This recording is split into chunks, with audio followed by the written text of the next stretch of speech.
Okay. But right. anyway, Spoilers. If you haven't watched Black Panther yet, bye. We'll see you in a minute. Okay.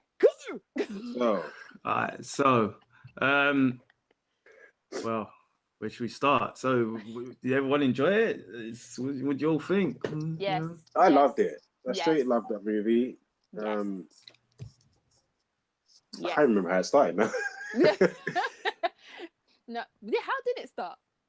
Oh no, sorry, it started with Black Panther's dad and his uncle. His uncle. No. It started with the narration, actually. Yes, of the kings, of how they came to be and what they did. Yeah. And yes. And that was like beautifully sad, because it was like, oh, they built up this great civilization. No, it was a meteor that came into the earth and then struck down, and then they made the flower, and then this flower gives powers to whoever drinks it, and he brought the tribes together, the civilizations, and they came together and became the Black Panther. But then they isolated themselves because obviously they didn't want anybody to get the technology and the meteor flower and all of that stuff. And then, but in doing so, they let all the other Black people get taken, and bad things happen to people within the continent and around the world, and they just kept themselves to themselves because they wanted to keep the culture and the technology. And then Yeah.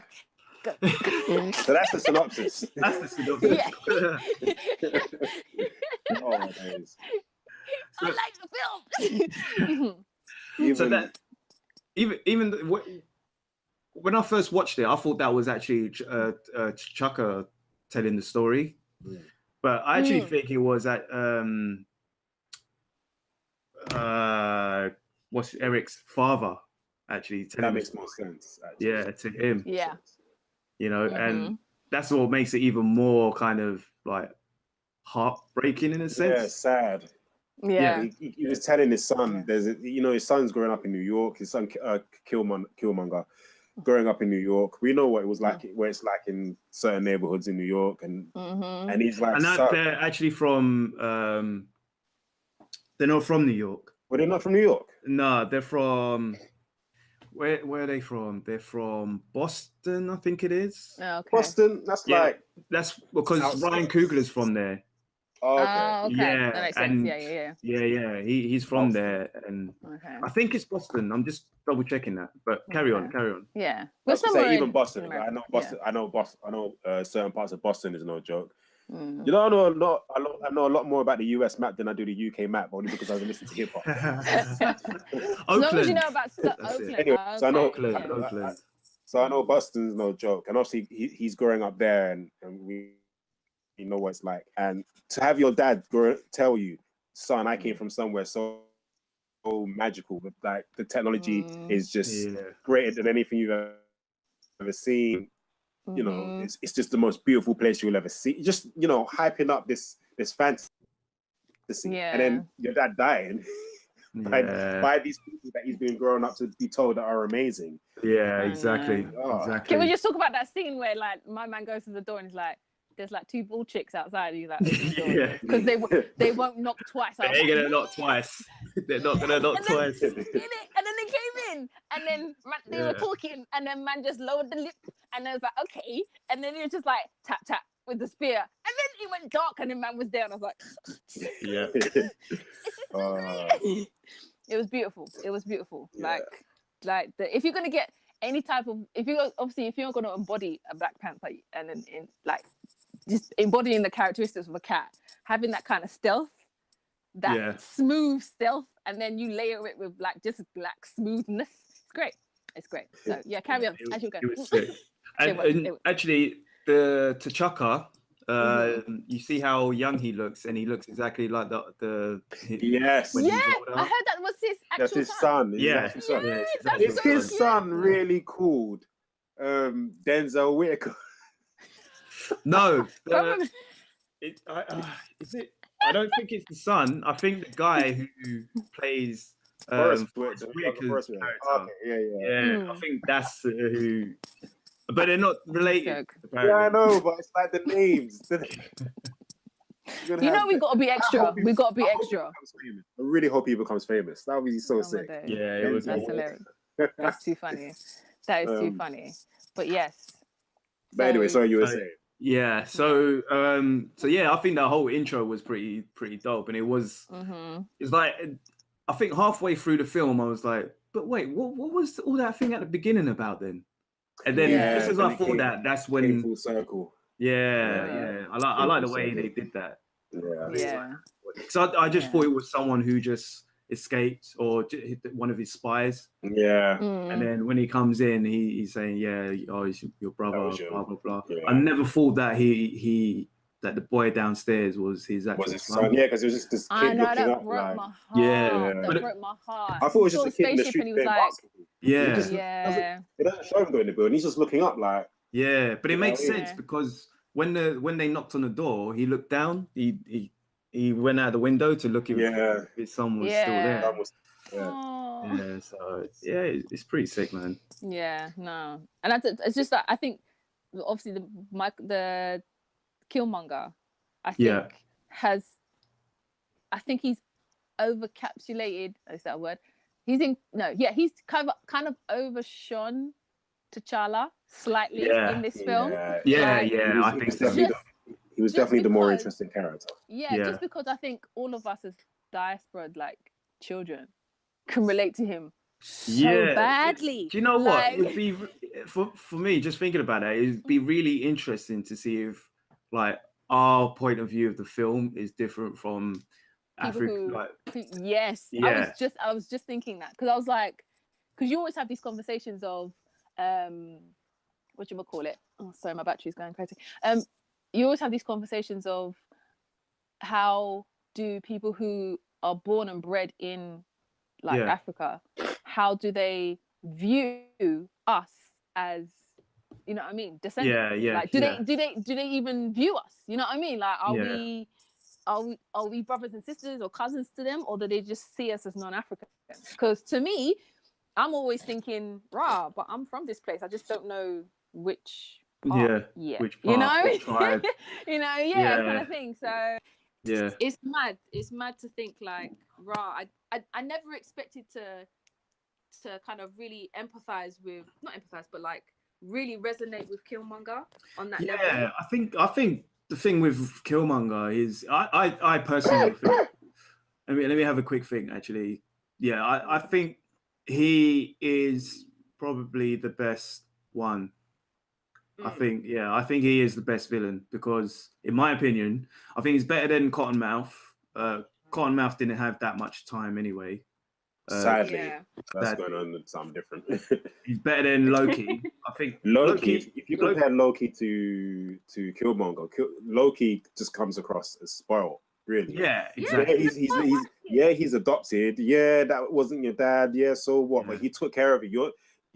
When you were a tiny frost giant that was abandoned. They don't care about you and left there to die.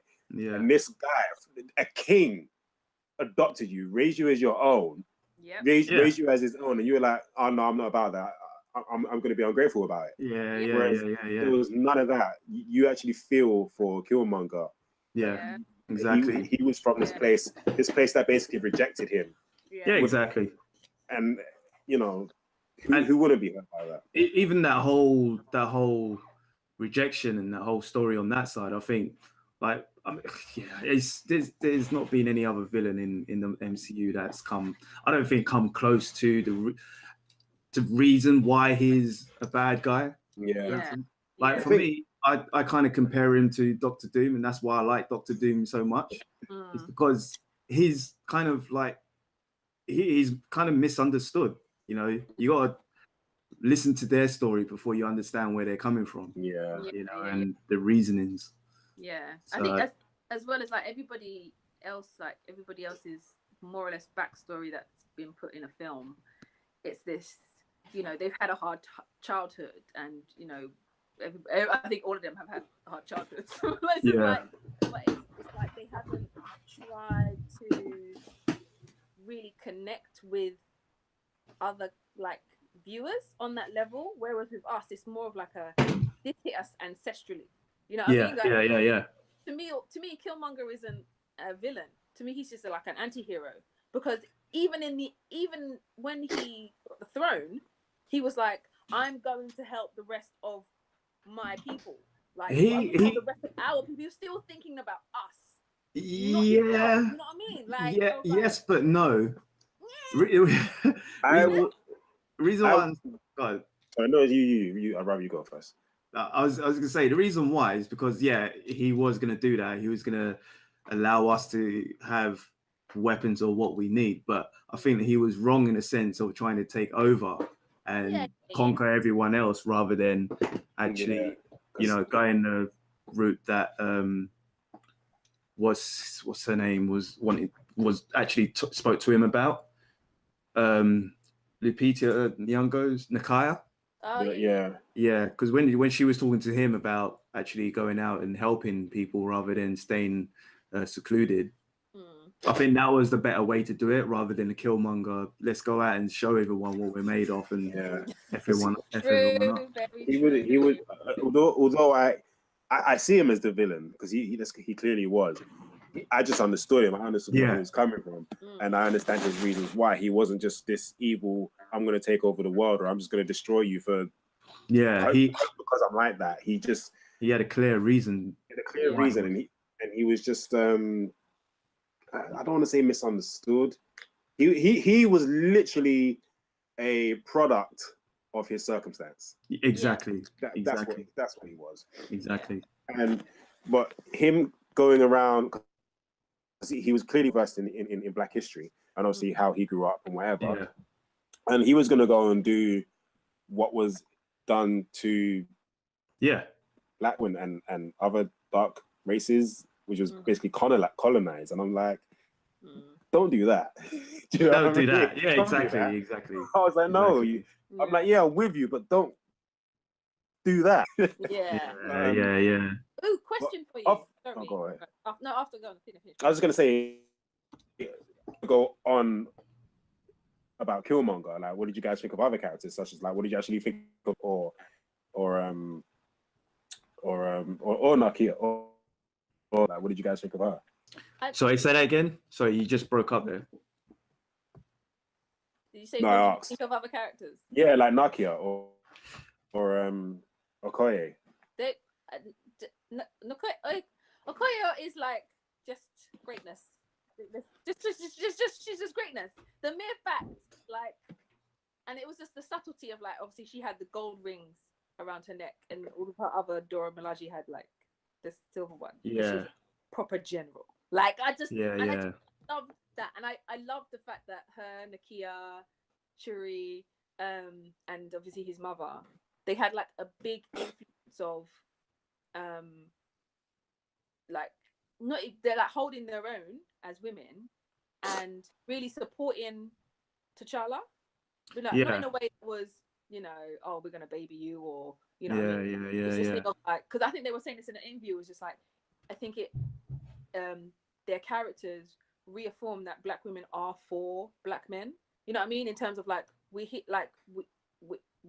love you lot, you know what I mean, trust us, you know what I mean, and it's like to put his like full trust in these women, and they were there exactly, you know what I mean, so, I think definitely, like what you're saying, their characters portray that trust. Like, you don't have to worry, like he didn't have to worry right at the end when they're all fighting. He didn't have to really worry about them because they can take care of themselves in a sense, Nakia, she was out there doing her secret agent stuff for a few years. She knows what she's doing.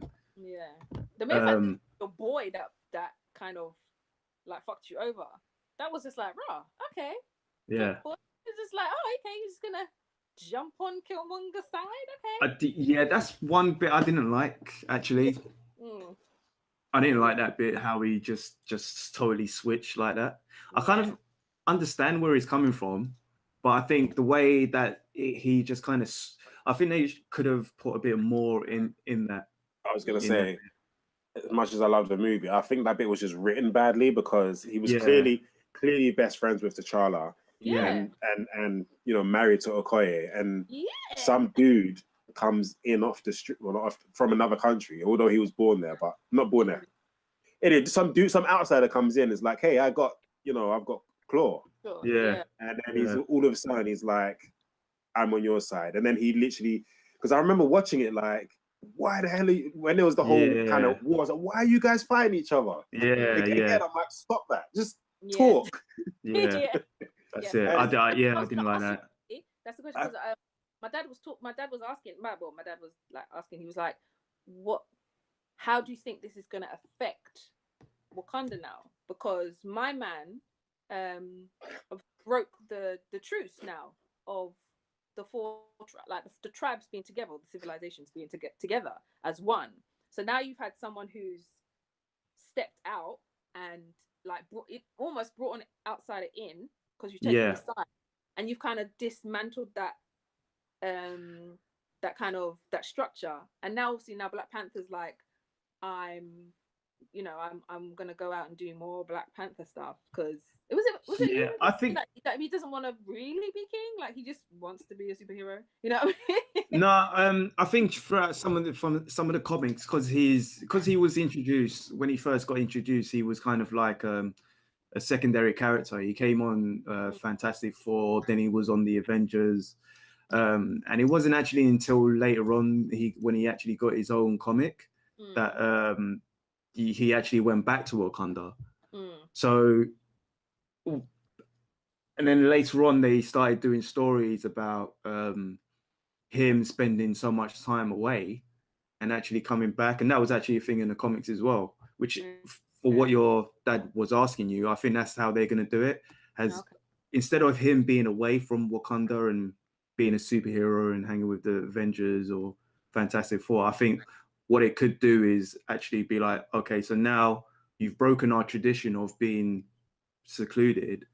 Now we're going to help the world.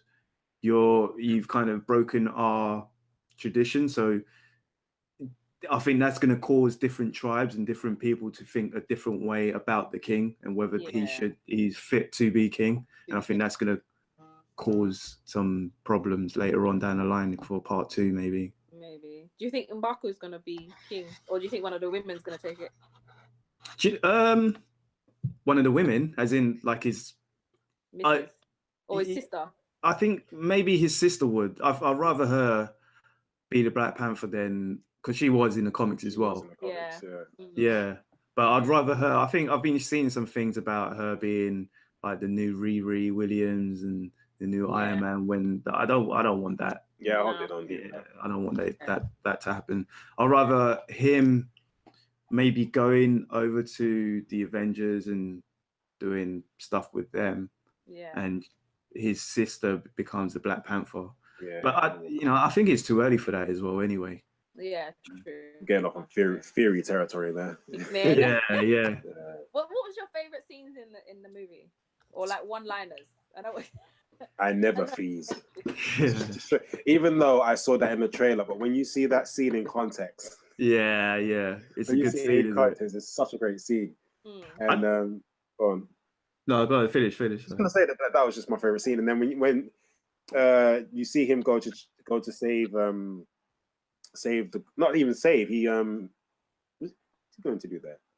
He was basically going to get her. He wasn't trying to save anybody. And then she comes out of the truck, does her thing, and then he basically freezes. Sees Okoye later, is like, and then his sister's like, "Did he freeze?" It's like a deer in headlights. That was just my favorite scene, that whole bit.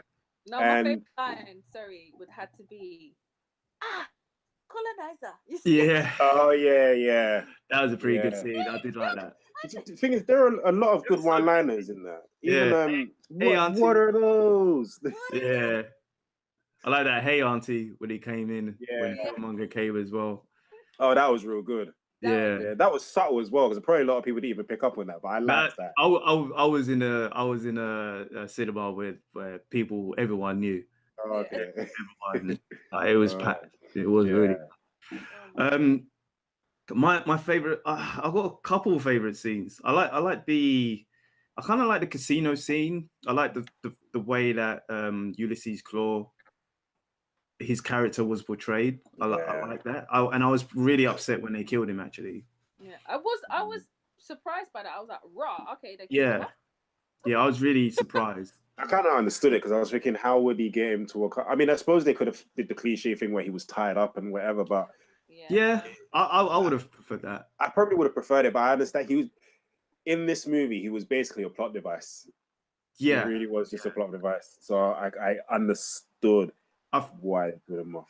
I think I'm being selfish because I actually want to see Claw in his comic form. At least, you know. So I would have preferred that he caught him, he captured him, took him to Wakanda, and then maybe in part 2 he'll escape or something happens, and then something happens to him, and then he becomes the Sound or whatnot. Yeah, you know they could still do that. You bury him in Wakanda. I was thinking that. And some sort of reason his Sonic, you know it. Yeah. Never count out comics. Something's gonna happen. Something's gonna Comic happen, books, man. Yeah. But yeah, exactly. Stills 56 in the chat is asking what he was saying on the side of what's T'Challa's friend's name? The general. He was saying basically he's a war general that couldn't push his. He was a war general that couldn't push his agenda. So when Killmonger came, he was more inclined to be on his side. Oh, okay. Because Killmonger is a mercenary in a sense, really. So I think they've probably got that connection together as well. So yeah, it makes sense. Wakabi, that's his name. Sorry. Yeah, but like you said, I think it was just written wrong. I don't mind that. I just think that they could have spent a little bit more time with that. Yeah. With it, you know, with that molding that scene together. It would have been nice if they'd had like a really nice like dialogue, like one of those. Yeah. Like one of those like you're just sussing each other out, kind of interrogating each other, and then I don't know, maybe a little spar, and then okay, you know, okay, well, yeah, I'm gonna side with you, but yeah, I think it was just too short and kind of glazed over. Yeah. Well, when we get the Zack Snyder cut, we might get all of this extra stuff. Yeah. But it still says his best line in it was "Bury me in the ocean as my brothers and sisters knew death was better than bondage." I love that scene. That line hit me. And you know, someone else. I hate that someone else on the internet on a different show already said this, but I thought already he could still be alive. Man just fainted. Yeah, exactly. He could still be alive. Because he was a way too good a character just to have him go off like that. Exactly. Yeah. I think that's what hurt me the most was so when Claw died, I thought, okay, so Killmonger's gonna live, but then he lives. Yeah. Like, these two are pretty dope bad guys. Yeah, and then that's it. Because the problem with Marvel, they always killing their good bad guys. Yeah. Like, Cottonmouth went, Kilgrave went, the Vulture's still alive, Loki's still alive. You know, Ronan the Accuser's dead, but yeah, he wasn't that good anyway. He wasn't that good. He was the worst. It wasn't the worst, but he was like the worst. He wasn't good. Yeah. Ronan don't get me started on Ronan the Accuser. But I'm in hopes that, you know, Michael B. Jordan will be in the sequel. Yeah. And that's the thing, they're kind of the two only Black Panther villains. Yeah, he doesn't have that much of an extensive catalogue of a rogues gallery. Yeah. You got M'Baku, who was the thing is, he was sick. I have to say about M'Baku the Man-Ape. Now, that whole thing, and Mabu was saying this as well, you know, because in the comics, he's the Man-Ape. Yeah. And that back in the day, I know why they changed it, because if they had him as the Man-Ape in this movie, people would have been like, oh, racist, and call the monkey. But do you know what? I love the scene where is his name Morris? Agent Morris, is that his name? No, Ross. Agent Ross. Yeah. Like, no, he wasn't barking. He was going, oh, he's been like an ape. And it's like, they took that. Like you said, they changed the sound to kind of like a bark. I saw that as an ape growling. The way I saw it was an ape growling. But this is what you get when you have black people on the roster because we think about that shit. Yeah, we don't do what H&M do. We're like, you know what? He was the man ape. This is not gonna fly because but what the point I was gonna get to is that he was making ape noises at this dude, and getting this white dude to just shush. Instead of it's like taking back the whole monkey insult. You know what I mean? We're gonna use that to make you shut up. And I thought that was such a great scene. Like, you will not talk in here. That was such a great scene. Are you done? Are you done? Are you done? That whole scene was great, and I think there's a potential of him. You know, you guys were talking about what the other tribes will think with what T'Challa's doing. I think it would be cool if M'Baku comes back again. It's like, I'm still not feeling this. I'm going to challenge you again. I think you're right. I think it's going to branch off into the new age Wakanda and the old, because like in this, M'Baku is the old tribal traditionalist. And I think the second one they would split.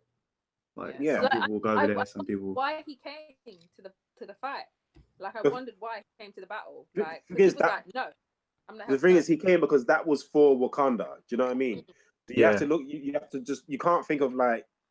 You have to look at it as he did that for Wakanda as a whole. Some outsider has come out and he's causing disarray. Now that that's happened, now that all of that is fixed, and now T'Challa's come out and said, "Hey, I'm going to give everyone else our stuff as well." That could be where M'Baku's like, no, I don't agree with that. This is ours. We should keep this. They've done nothing but rape and pillage us for years. Why should we give this out? But getting into Fury territory, I just love that scene where his character was just portrayed really, really well. I even loved it when he was on scene where nobody wanted to challenge T'Challa, and he comes in and he's like, I'm doing this. Intro. I just loved it, and love that. Even the small things in this movie, like when Nakia was driving without no shoes on, and Yeah. little things like that. I'm just like, you just captured just the blackness of what we do on a daily basis. Just even if we were superheroes, like, it's just these are the shits that we do. Like, I like the way he threw that guy on the road, and she ran him over, and she's like, "What was that?" What was that? Don't worry about it. Just drive. Yeah, that car chase scene was good. I did enjoy it, but one pet peeve about this film is the VFX CGI. I wasn't really happy with it, like with the rhinos, the last fight. And some of that car fight as well. I wasn't really happy with the CG on that. I think it was just a bit too smooth, and it didn't really look that good to me. I think that's one of my major gripes with it. I think mine would be like, what I was saying before about obviously because the story was so good. Like the fight, like I loved the fight scenes. Don't get me wrong, they're in the right place at the right time. But I'm used to that. Like I said, the Winter Soldier, deep, close combat. Like, because Winter Soldier fight scene, to me, it's just the best. Like, it's so intricate kind of thing. And I think hopefully in the next movie they'll be able to do that. Hopefully, definitely. I think that's what kill everybody, but.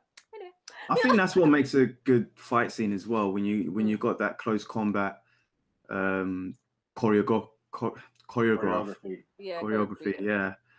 I think that's what makes a really good fight scene. I weren't really that impressed with the fight by the tracks. Every time it moved to that, I was a bit like, ooh. The train was very distracting. Like, I understood. It went with the story, but like I was kind of hoping that at one point they would be fighting and then they burst into the train and then it's just I mean, I think then you would have been able to have more fight time, but again they wanted to make the story more poignant, so kind of like, fair enough, you didn't take that up. But it was really, really, I'm real huge on like fight scenes in movies, especially good choreography. Yeah. So I love a good fight scene, and when they did the bit with the train, I found it really, really distracting. Yeah, I did as well. Yeah. And someone made a point. They completely ruined it for me when they compared it to the fight in with Spider-Man and Venom in Spider-Man 3, because when they were falling, that ruined it for me. I'm ruining it for you guys out there as well. Thanks, man. Cheers. Thanks, man. Yeah, you're welcome, man. You're welcome. But I only have a few. There were bits of it that I found predictable as well, like that fight that he had with that. T'Challa had with Killmonger.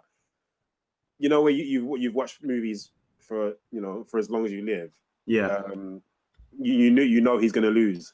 Yeah. There's no way he was gonna win that fight. What, the one in the waterfall, right? The one in the one in the waterfall where Killmonger comes and he's challenging him for the throne. Yeah. And then basically he's getting his ass beat. Yeah. You know he's gonna get his ass beat because it was a good callback to one of the comics as well. Yeah, it was. Yeah. But, it's just that you knew it was gonna happen. There was something else that I found really, really predictable. I can't remember now. I wish I wrote notes, but I was too excited to watch it at the time. But it was like two minuscule things that I found predictable about the movie, and everything else I enjoyed. Regarding the VFX and the CGI, this is probably because you still enjoyed it. Yeah, I was gonna say this is probably because you're like a filmmaker that you notice these things. But I'm just so, unless it's really bad, like really, really bad, I'm just so engrossed in how good it was. Yeah, like, it wasn't that bad for me. Honda scenes, you know what I mean? Like getting that train line great, getting the structure great. So like when you had the fight scene with T'Challa and Killmonger in the suits, it was like, this is slightly off. Or like when the car chase was going, you were like, okay, that car scene is slightly off. But we know where the money went. It's fine. It's good. Random question, and his name is not. What's his name again? The CIA agent. Everett Ross. Ross. Is he the new Agent Coulson? No, he was in. He was actually in. Yeah, he probably is actually in. No, I just noticed he's out there doing all the stuff that Coulson used to do. Yeah. And but he's actually in Christopher Priest's run of Black Panther. He was called the Client. Yeah. Oh, okay. So I think there was a bit he said. He mentioned the Client or something in. I think it was in the casino scene. Oh, okay. Oh yes. Yeah, so he's actually a decent character in the comics. All right, cool. I was just wondering, in terms of the MCU, is he the new Coulson? Because he could be, because Shuri said that he was a pilot as well. Yeah. And I think it was, I can't remember what another thing I was watching. They did the calculations of how old the actor is, and going back to Captain Marvel based in the 90s, so he would actually be in his 20s. So it wouldn't be surprising if the character Everett Ross is actually in Captain Marvel. Oh yeah, see next year. So he could have because she said that he was a pilot, and he was piloting. He was piloting the ship. Yeah. I liked that scene where he was piloting the ship. He came through for that. He did. What do you think of the heart-shaped herb and the mystical side of things?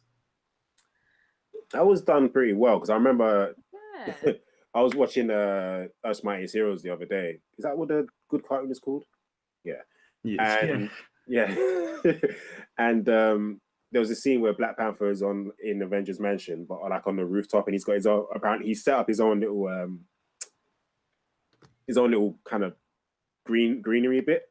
Yeah. And he's taking the heart-shaped fruit, and Hawkeye's like, what is that? He's like, this gives me my strength and this, that, and the third. Yeah. It's can I have some? He's like, you could, but this will kill you. Yeah. But I liked that they had the little plants, they had little garden in Wakanda as well. Yeah. He would take that, they bury him, he has his little his visions. Yeah. And then he comes back, and then he's spoken to other Black Panthers, or in his case, his dad, and then he's ready to be the Black Panther. I think that was done really well, actually. I've got a theory. Right, so with the heart shape, you say Lion King, I'm gonna hit you. Like no. So with the Heart Shaper, like in the comics, he takes the Heart Shaper to have his powers. Yeah.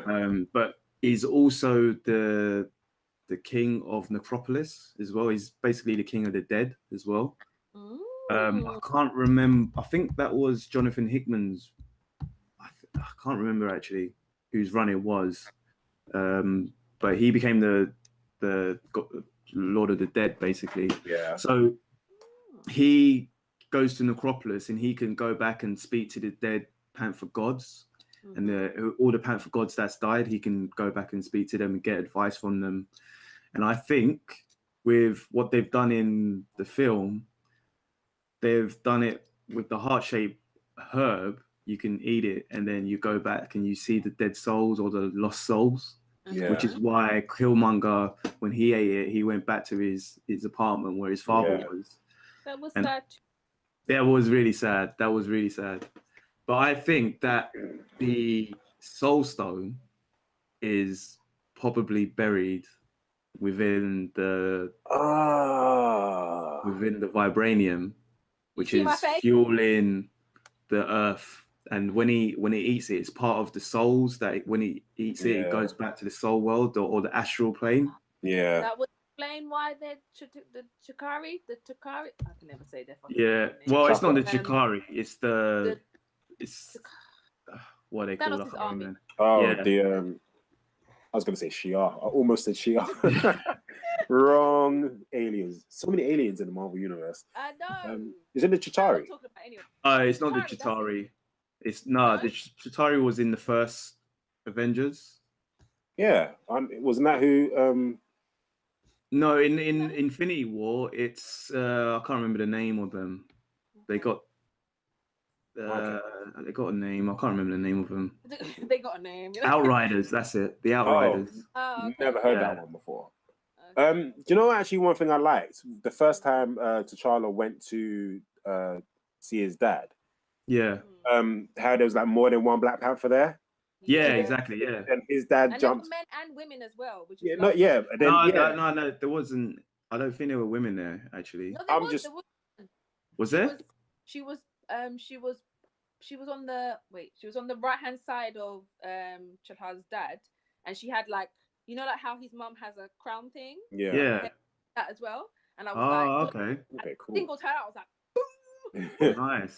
I was just gonna say I just liked how there were different Black Panthers there, and then and then one jumps off the tree, and that one happens to be his dad. It made me think, who else is there? Do you know what I mean? I really liked that scene. Yeah, I really like that as well. It was really well done. The subtle little details like that I really like in films or comics or whatever, and that was just a nice little, not Easter egg. I wonder if when they bury Killmonger. Will he be forever lost in the apartment with his father, or would that mean him coming home? I think that would be him coming home, because he even said that his father told him stories about the sunset, which is why he brought him up to the mountain. The thing is, simply for the fact that he was king of Wakanda, he was the Black Panther as well, because he took the herb. Yeah. When he dies, he's gonna be there. He's gonna be with all the other Black Panthers. That's what I think, because it wouldn't make any sense for him to be anywhere else. By himself, but at least he'll be with his ancestors. Because the thing is, regardless if you're a good king or you're a rubbish king or a good queen or a crap queen, if you're, in my theory, if you were a Black Panther and they have a specific place that they go, you're gonna go there. I doubt there's like a Black Panther hell. Do you know what I mean? So I'd imagine he'd end up with all the others, like with T'Chaka and.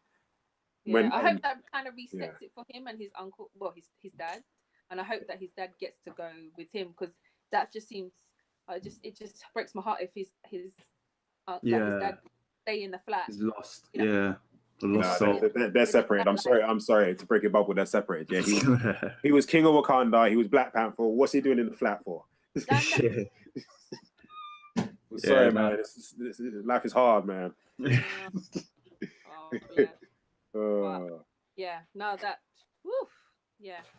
was great. If you haven't seen Black Panther, you just go and see it. Like, just Go and enjoy, immerse yourself. Yeah, definitely. Do you think they'll ever do the Illuminati now as well? I think they've got. How many of the characters have they got to do that? They've got 3 of them, haven't they? Yeah, Iron Man, Captain America. Because I was thinking that, you're in a movie and you're Captain America. He was, but then he was kind of erased. He was a whole Jonathan Hickman thing. All right. Well, I was thinking. Yeah, go on. I was just thinking that they've got 3 of them, regardless of Captain America or not. They've got at least 3 of them to start that little group. Yeah, I think maybe Captain Marvel will probably be in it as well when she comes. Yeah, it'll be an interesting thing if they was. It'll be an interesting thing for them to do. I couldn't see a reason why is the thing, unless they were to do an actual Planet Hulk. I think maybe after Infinity War they will do like Doctor Strange, Iron Man, Black Panther, and probably Captain America as well. I think they will probably bring up something where, they look out for each other kind of thing. It's probably in Infinity War anyway. I think that would actually. I cannot wait for Infinity War. I'm already looking for tickets. I'm like, is it on? Is it on yet? It's not out yet. But if you were to give like Black Panther a score out of 10, what would you guys give it? Ooh. Or should I make it a score out of 5? Out of 5, I'll give it 4. 4.99 nerds, man. All right. Yeah, no. There's like the nerd score. I'm so anti-nerd score, but go on. I know, but you have to incorporate fight scenes, like what do you call it?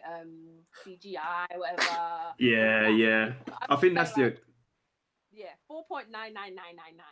Yeah. No, honestly, I say 4.5. Right. What about you, Isha? Or the same? Me, personally, out of 5, is I have to give it a 5.5. Like I have to give it a 5. Like I just have to. Like okay. My nerd score is 9, but my Isha score is like 5. Okay. I'd probably give it a straight out of 5 or 4. Yeah. Really? Because no movie for me is that perfect. I'm keeping it real. No movie for me is that perfect. But this one was great and I enjoyed it, and I'm gonna see it again on Monday. So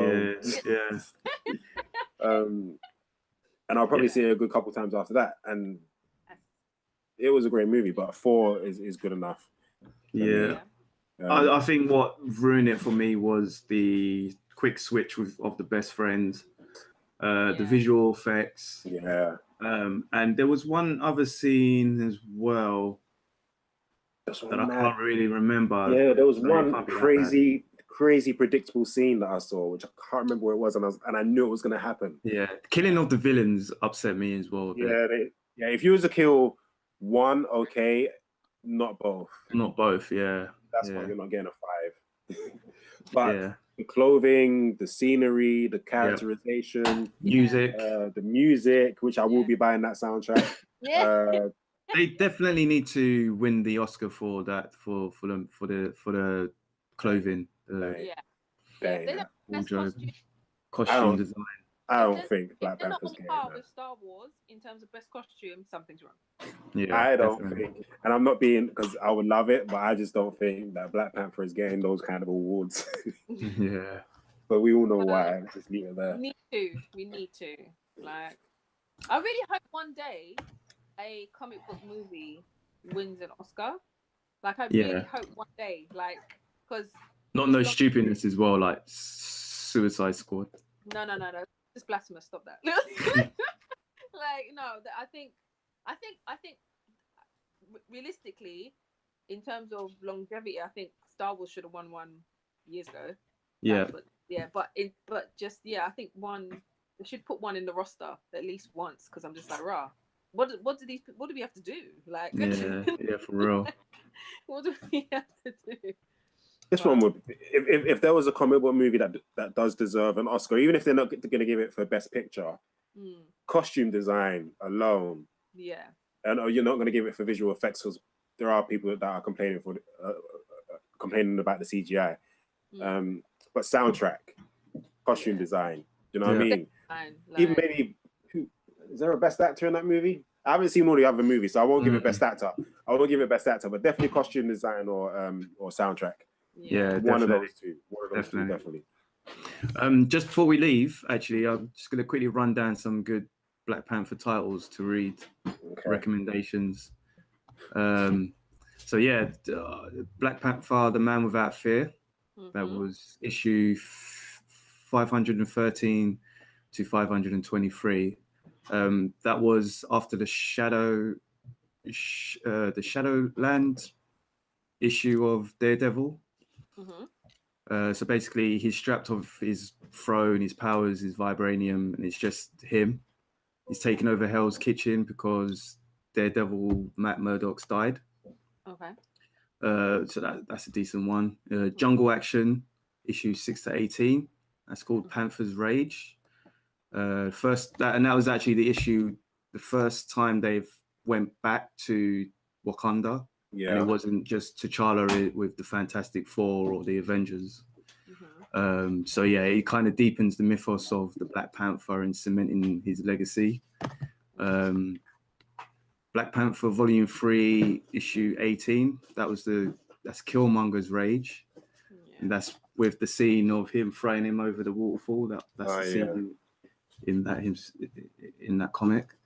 The Client by Christopher Priest. That's Black Panther issue 1. I think that was volume 4.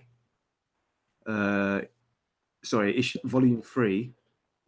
1 to 5. The Client. That's introduces Everett Ross. Priest was he kind of brought back Black Panther to the mainstream as well. Okay, cool. So, and he kind of bridges the gap between the African culture and the mythos of the Black Panther for predominantly white readers. So, and he introduces the Dora Milaje as well. Black Panther Volume 4, issue 1 to 6. Who is Black Panther? That one shows his personal history, the death of his father, and how Wakanda informs him as a person and as a hero. And it also introduces how him and Storm met each other. And story. Yeah, that's a pretty good run. And that was just after Christopher Priest's run. They've also got an animated film of that run as well that you should check out. One of my friends have watched that. It's supposed to be it's like one of those kind of comic animated moving comics. Moving comics. Yeah, it's supposed to be really good, and it's supposed to be really it's pretty dope. It is really dope. Check that out. Definitely check that out. Also check out Black Panther issue 39 to 41. I think that one's volume 4 as well. That was during the secret invasion of Earth by the Skrulls. So that it kind of says, as you know, Wakanda's never been overtaken. So they've never been conquered either. So the Skrulls coming to Earth and trying to take over Wakanda that was a pretty good story, and it's from Jason Aaron as well. So it's pretty deep. Enemy of the State, that's another Christopher Priest run. He uncovers a plot from the US to try to undermine him and replace the current regime, the Wakanda regime, and try to take control of the country. Didn't Will Smith do it? Enemy of the State, that wasn't it? Yeah. Was he trying to do something? No, he was literally an enemy of the government because he knew too much. Yeah. That was what that was. By accident as well. Anyway. Yeah. So yeah. And just a couple bonus ones. Black Panther, the Bride, issue 14 to 18, The Bride of Panther. That's the actual story of him and Rogue. Storm getting married. Also check out Jonathan Hickman's Infinity run, Time Runs Out, and Secret Wars as well. That's the Necropolis. and Black Panther with the Infinity Gauntlet as well. Nice. Craziness, yeah. Sweet. Amazon's or Dora Milaje? Like, I'm ready to leave, but not yet. You know what? You know what? I love the Amazons. Do you know what? Comic books. I'm gonna give it to. Comic books, Amazons, because I know I've seen the comic book Amazons. Yeah. Live action, and I'm a martial artist. Dora Milaje. Dora Milaje, straight up. I would love to do like a year's worth of training. Whatever those actors did for a year, I want to do that for a year. Yeah, definitely. So I would love to hear the backstory of the Dora Milaje. Like, where they come from, how they came to be. That would be a sick, like a mini issue comic, 6 issue mini, 6 issues or something. Yeah. Okay. Alrighty. That was it, guys. That was issue 10, which went way over. So I hope you got a nice taste of geekery or nerd or however you identify yourself. Yes, sir. That was a special treat for you. So yeah. But thank you for tuning in. Like, subscribe, share, comment, talk to us. We're on Insta, Facebook, Twitter, all of that. SoundCloud, iTunes, all of that good shit. Dasourcewall. Comment on the YouTube as well. Yeah, comment on the YouTube and like the YouTube. And you've got independent, Instas and stuff, which you probably already know of. So hit us up. Yeah, hit us up. We'll talk some of that geekery with you. Yeah. Every Wednesday, 7:30ish. We're gonna see. 7:30. We're professionals. 7:30 every Wednesday. All right. Yeah. All right. Thanks a lot. Bye.